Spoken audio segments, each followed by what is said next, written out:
rangkaian acara kita hari ini adalah acara aksi damai. Kami beri nama Koalisi Aksi Pecinta Syariah Islam Aceh.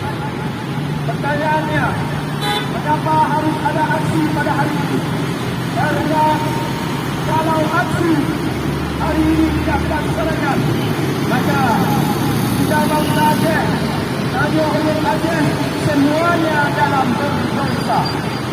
Karena ada tanah milik Allah, ada tanah wakaf milik Masjid Raya Baitur Rahman yang sekarang raya bukan milik TNI, tetapi adalah milik bangsa Aceh. Milik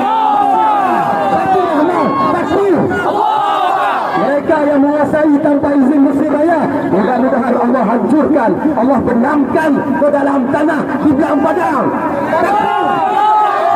Kalau nanti malam mereka konser, mereka aduk-aduk campur lauk agama orang Inau, mudah-mudahan ya Allah turunkan tenteramu ya Allah.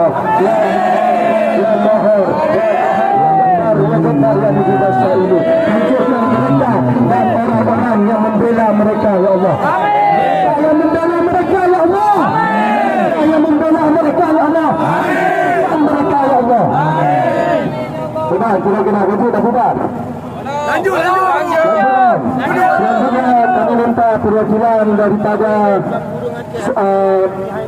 perwakilan Barat Selatan, yakni Tengku Misbar, untuk menyampaikan orasinya tidak lebih hanya 5 minit. Ya Allah, pada Tengku Misbar kami persilakan.